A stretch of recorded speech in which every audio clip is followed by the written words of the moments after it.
Good afternoon, everyone. My name is Vanessa Pacheco. Thanks for joining us here on Fox 10 Gulfstream. Happy Tuesday. We started off very cloudy today, so for the most part, I think we're expecting some cloudy days from now until like Saturday or so, some rain in the forecast as well. But it's actually a bit warmer than last week, so I'll take it. I will take that over that wintry weather we had last week. I am not for the cold, and I am counting down the days for summertime.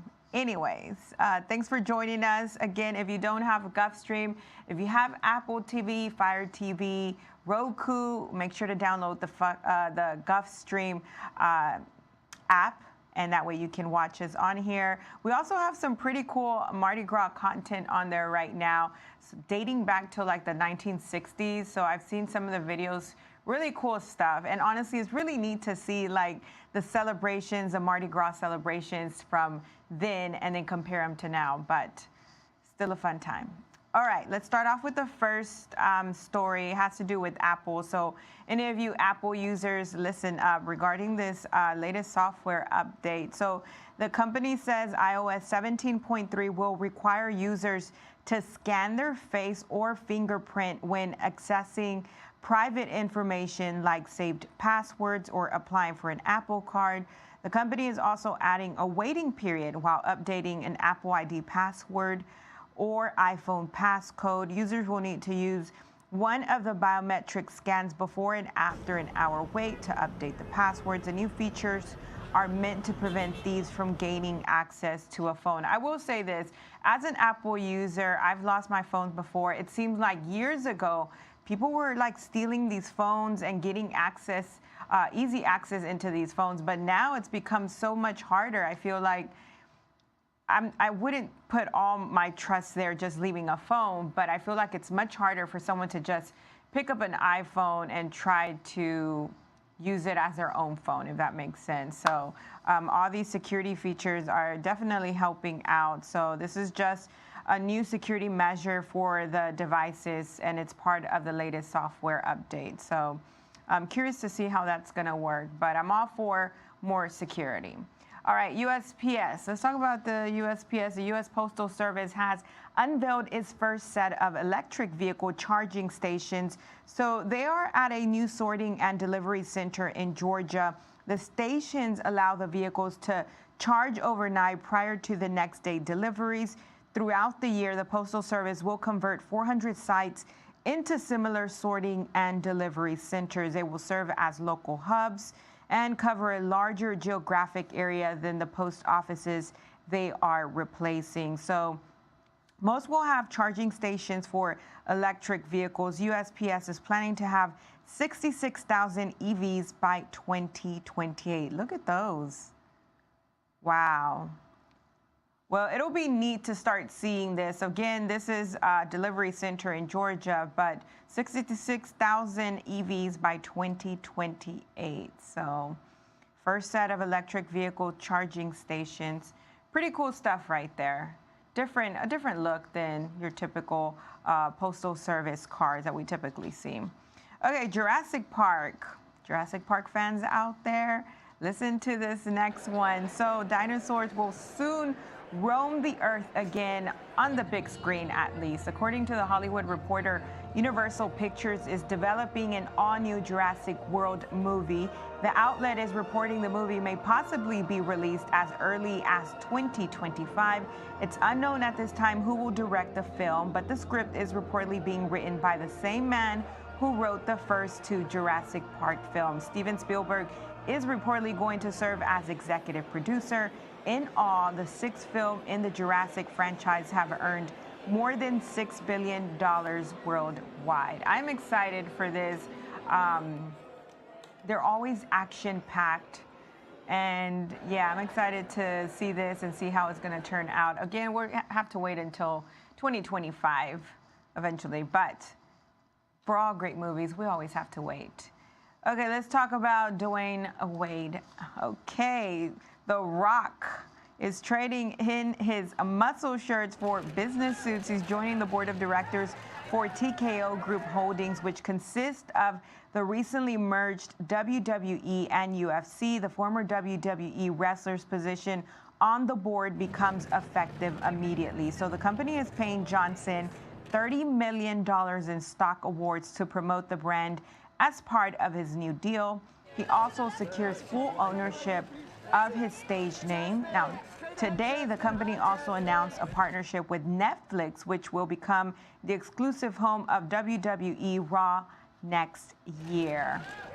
Hey, so any WWE fans out there, you will now be able to get that content on Netflix. It appears sometime next year, but pretty cool stuff. Honestly, Dwayne Johnson is doing some big things right now. He's taking part in so many different brands and partnerships and deals.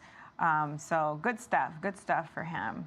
And I'm a big fan of The Rock. I actually grew up watching wrestling too, so The Rock was in my little era.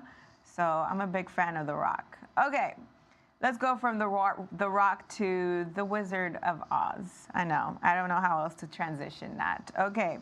Talk about these ruby slippers. So the man who stole the ruby slippers from the classic film The Wizard of Oz couldn't resist straying off the yellow brick road. That's cute. The wording, at least. Swiped the shoes in 2005 from the Judy Garland Museum in Minnesota. So the now 76-year-old told authorities an old mob associate asked him to do it. And Martin said he wanted to make, quote, one last score. The slippers were eventually found by the FBI in a 2018 sting operation. Martin is scheduled to be sentenced next week, but due to his declining health, prosecutors have agreed not to recommend jail time. Look at those. Wow.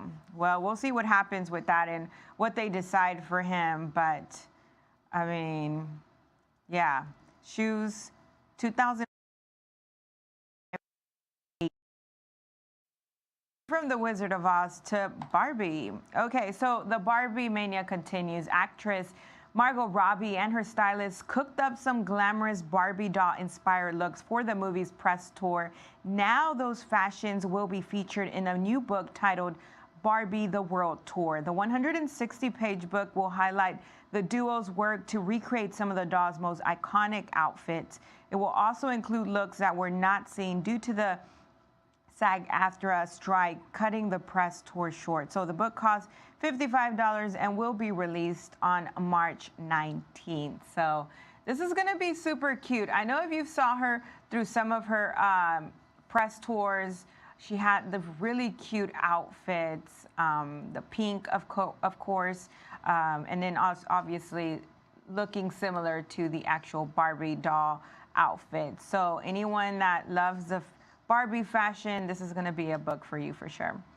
All right, let's talk about Panera. I've never had the lemonade, but you know, we've mentioned a few things about their charged lemonade. So Panera is making sure its controversial charged lemonade drink is out of reach of some customers following lawsuits. The chain is moving its highly caffeinated drink from the self-serve fountains to behind the counter at some locations. This comes after multiple lawsuits filed against Panera alleged the charged lemonade drink caused health problems and even fatalities.